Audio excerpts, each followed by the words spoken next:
Evet arkadaşlar, şimdi konumuz bu kale neden yandı? Şimdi asker sayısı kalenin güzel. Yoldaşlar da az uz bir şeyler takılı. Tamam. Şimdi direkt rapora gidelim arkadaşlar. Rapora bakarak bu kalenin neden yandığına birlikte bakalım. Şimdi Kenzo diye bir eleman kaleye vurmuş.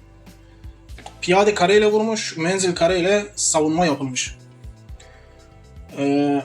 Şimdi normal şartlarda aklınıza gelen şey adam piyadeyle vurmuş, karşıdakinin formunu tutturmuş diyebilirsiniz. Evet. Bir nebze doğruluk payı var ama bir nebze de doğruluk payı yok. Nedenine gelecek olursanız girip bakalım. Şimdi yoldaşlara bakın. İlahi ateşi kullanmış, yılan sıyı. Burada örümceği kullanmış. Tavşanı kullanmış. Piyadeyi kullanmış ve piyadeyi kullanmış. Yani 3 tane piyade, 2 tane de ordu seyledeyle falan alakalı. İşte karşıdakinin birliğini dondurma falan filan katkı yapmış. 3 tane de piyade koymuş, vurmuş arkadaşlar. Burada ne var? Piyade SL'de, menzil SL'de ve ordu max CP. Savaş başında ordu max CP. Şimdi arkadaşlar girip bakalım. Raporu düzgünce inceleyelim. Şimdi öncelikle şuna bakıyorum çünkü tamam rapora geleceğim. Ordu SL'de süvari, menzilli 2 tane de piyade kullanmış. Burada çoğunluğu piyade olmak üzere arkadaşlar. Böyle adlandırayım. Şimdi size rakam vermeye gerek yok. Çoğunluğu piyade olmak üzere işte azıcık süvari ve okçu da devamında gelmiş. Şimdi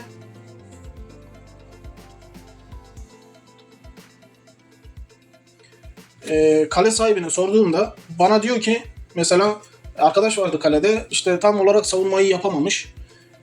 Birazdan devam edeceğim bu konuya. Şimdi devamına bakalım. Ama şu söylediğimin devamına geleceğiz. Şimdi tamam karışık olarak gelmiş gibi. Ama çoğunluğu piyade kullanmış arkadaşlar. Şu konulara dikkat edin. Burada full piyade yoldaşı gibi gelmiş. Şunlar da onları destekleyici yani. Burada ordu seyrede veriyor zaten. Devamı da okçu bilmem ne falan filan. Ama asker sayısı şu ikisinde az. Burada bu kale niye yanmış olabilir? Buna bakacağız şimdi. Gördüğünüz gibi şu 80-40-60 atmış mesela. Yanlış atmış. O yanlış atmış gibime geldi. Belki de tam istediği gibi vuramadı. Burada da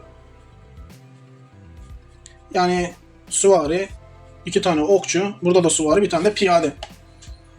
Şimdi tekrar şöyle gireyim.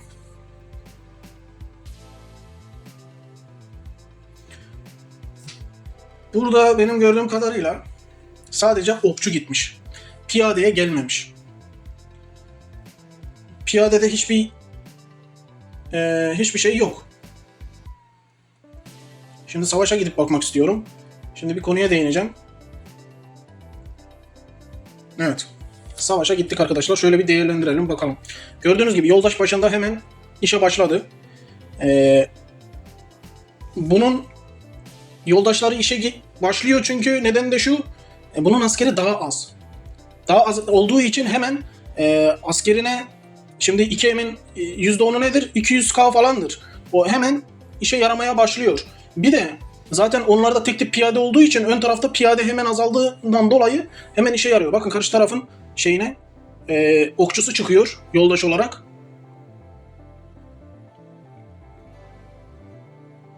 Gördünüz mü? Ama morali gitti. Piyadeleri bitti bu tarafın. Evet. Hepsini bitirdi ama moralden kaybetti. Normalde bu tarafın askeri bitti. Ama dediğim gibi moralden dolayı, ordu CP'sinden dolayı arkadaşlar burada moralden dolayı oyun kaybedildi. Çünkü sonra zaten mancınık kaldı. Yani aslında kale savunma yapabilmiş. Ama 3-5 tane attığı mancınık kaleyi tutmuş. Şimdi bu mancınığı aslında bunun için atmıyor. Bu aslında bunu şey için atıyor. Bu geriden, gördünüz mü? İleriden gelene kadar bir süre, askerlerin bir süresi gidiyor. Bu orada bir vakit kazanıyor hem de lideri kaptırmamak için az biraz mancınık koyuyor arkadaşlar. Artık T4 olur, T5 olur, T3 olur. Hangisinden koyuyorsa mancınık koyuyor. Bu şekilde hem liderini kurtarabiliyor hem de burada gördüğünüz gibi ön planda olsa belki vakit kaybetmeden belki yok edilebilir asker. Ama mancınık koyduğu için burada son dokunuşu yapmış. Yani %1'de dururken orası dokunuşu yapmış orası. Şimdi tekrar izletiyorum arkadaşlar. İyi bakın. İlk yoldaş kullanıldı. Daha bu bitti. 3 tane yoldaş var. Dikkatli bakın. Karşı taraf işlemeye başladı. Nedeni de dediğim gibi bak hemen piyadesini attı. Çünkü ön tarafta piyade var. Piyadesi çok. Öncelikli olarak piyadesi gidecek karşı tarafın. Gördüğünüz gibi hemen piyade işe yaramaya başladı. Şu da zaten piyade askerlerini koruma amaçlı. Bakın okçu geldi. Okçu hemen işe yaramaya başladı. Nedeni de şu, ön tarafta düşman bunun okçusuna vuruyor. Yine okçu geldi. Devam ettiriyor çünkü artık hızlı hızlı okçu kaybetmeye başlıyor.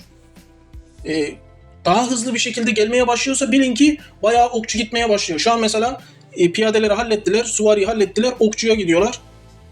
Okçu da halloldu. Bak oradan buraya gelene kadar saniyeyle, askerin yürümesiyle, bunun buradan ateşlemesiyle orada saniyeyle bir şeyleri koparmış oldu. Belki yakın olsaydı asker onu orada kesebilirdi bunu. Bu buradan bildiğiniz ordu CP ile, ordu sağlığıyla arkadaşlar, moraliyle kazanmış oldu. Dediğim gibi arkadaşlar moralle bu burada yeniliyor. Şimdi geri geliyorum. İyi bakın söylediğime. Bakın. Şimdi askerler gitmiş. Tamam. Gördüğünüz gibi sadece adam bunun okçusuna vurmuş. Bu da tamam. Karşı taraftaki adamı kurtaran iş mancınıktan dolayı. Burası da tamam. Şimdi adamın tüm yoldaşlarını savaşta gördünüz mü? Gördünüz. Çünkü adamın zaten askeri kalmayana kadar bunlar savaştı. Bu normal. Şu mesela şu sondaki askeri azaldığı için hemen bu koruma altına falan alıyor. Diğerleri hani paralı falan. Ama bu dediğim gibi vakit kazanma amaçlı.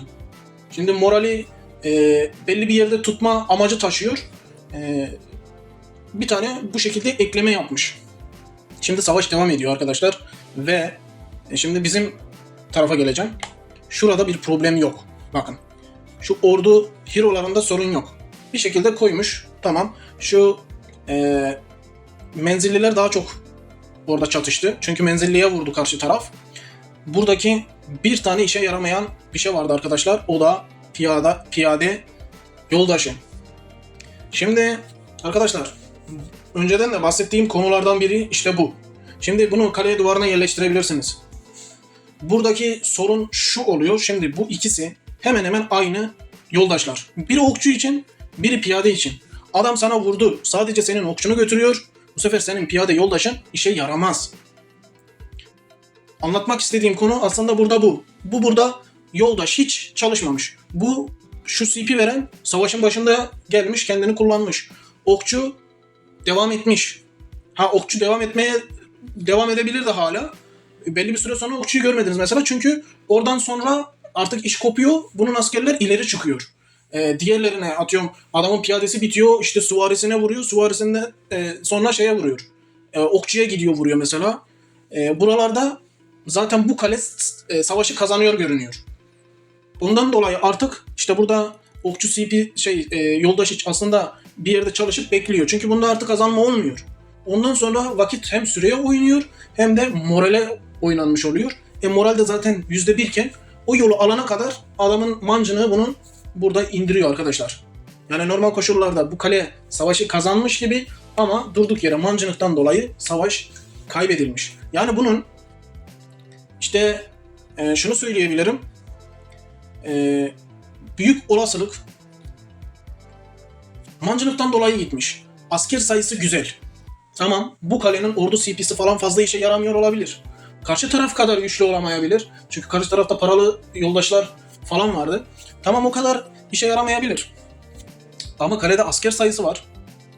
Asker sayısı işte şurada düzgün desteklenmezse moralden dolayı gidiyor arkadaşlar. Yani burada bu kadar asker yerine 38 yerine belki 48 olsa yine aynı muhabbet dönebilirdi. Kazanamayabilirdi karşı taraf ama bu 14K askerle bu adam liderini bile kurtarıp geri dönebilirdi. Anlatmak istediğim meseleleri iyi algılayın. Hem yenmesiyle hem de yenilmesiyle alakalı iş burada aslında mancınıkla alakalı. Tabi bir de burada ordu CP ve moral. Yani moraliyle de alakalı. Bunlar bağdaşlaşıyor işte burada. %1'e inmesiyle, işte zaman kaybıyla, yoldaşının biri işe yaramamasıyla burada bir şeyler kalenin yanmasına vesile olmuş. Yani şimdi Sait'e şunu söylemem lazım. Sait, evet arkadaşın kaleye girmiş. Sen girseydin sende de yanardı. Yani bu şekilde mancınık kurtarmış burada. Burada bir şey yok. Bu asker sayısıyla elbette savunma yapılır. Elbette çoğu kişinin lideri alınabilir ama bu atıyorum %90'da %10 kazanma ihtimali gibi bir şey karşı tarafın. Asker sayısına binaen söylüyorum arkadaşlar. Burada dediğim gibi 38 de olabilirdi. 38 iken 48 de olabilirdi. 50 M olabilirdi. Hani asker sayısı yüksek olabilirdi falan.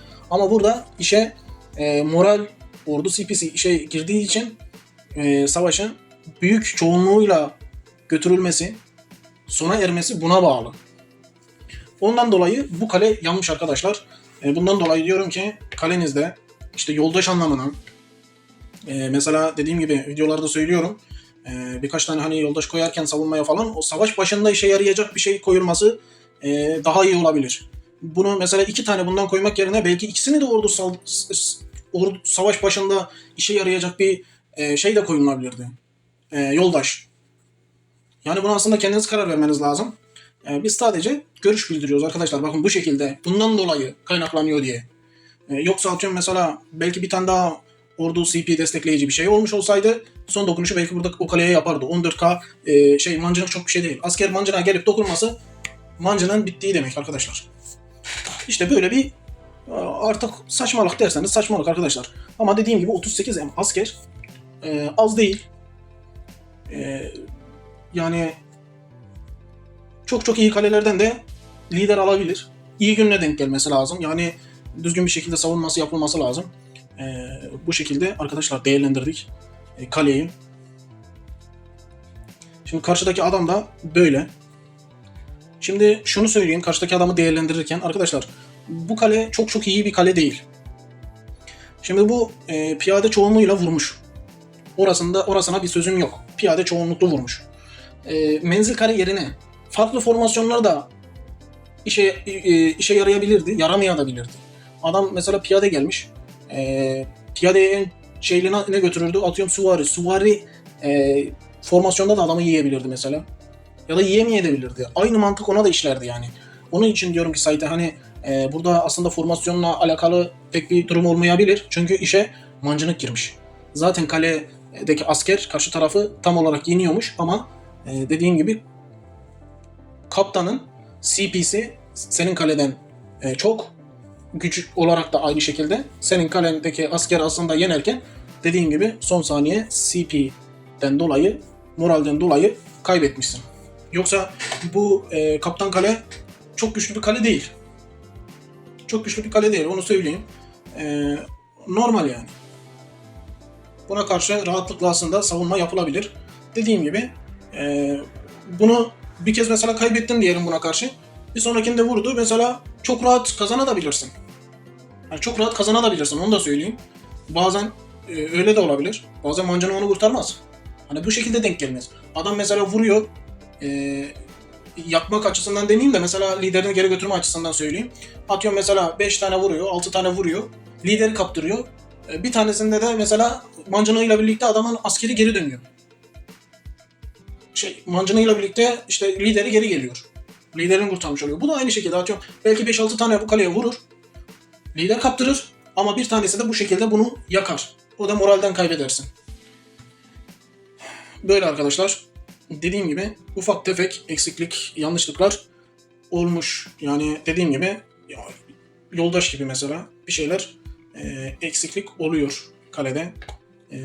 Bu şekilde bir değerlendirmemiz oldu arkadaşlar. Olabilir. Söylememiş, ağzımıza dilimize gelmemiş kelimeler olabilir. Yani burada dile getirmediğimiz, hatırlamadığımız bir şeyler olabilir. Şimdi genel anlamda baktık. Ekpo'nun ekipmanına baktık. Bizim zaten kendi ekipmanımız belli. Yani bu şekilde bir değerlendirme yaptık. Ondan dolayı diyorum ki arkadaşlar, mesela duvar istasyonunda aynı mevzu var. Bak, 2 tane yoldaş var. Okçuya vurduğu zaman, atıyorum piyadeye vurmazsa, piyade yoldaşın senin burada işe yaramaz. Sıkıntı buradan doğabilir arkadaşlar. Bunun için dikkat edin. Tabii ki asker sayınızı arttırabilirsiniz. Şimdi ben buna bir de şey vereyim. Durun bakalım. Şimdi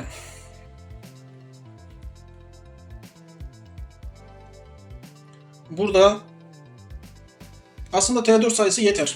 Çünkü kudret artıyor. Eğer ki biri bana vurmasını istiyorsan T4 askere yükleneceksin. Kudret artacak.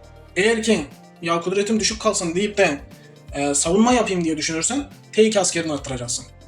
Yani arttırabildiğin kadar arttıracaksın. Yani bunun bir sayı anlamında bir şey vermeme gerek yok. İster 10'ar bas, ister 20'şer en bas, ister T4 sayısını azalt. Kudretin azalsın. Daha çok T2 bas. Bu dediğim gibi Sait, sana kalmış bir durum. Arkadaşlar, size kalmış bir durum. Onun için kalenizi iyi tartın. Bu şekilde bir değerlendirmede bulunabilirim.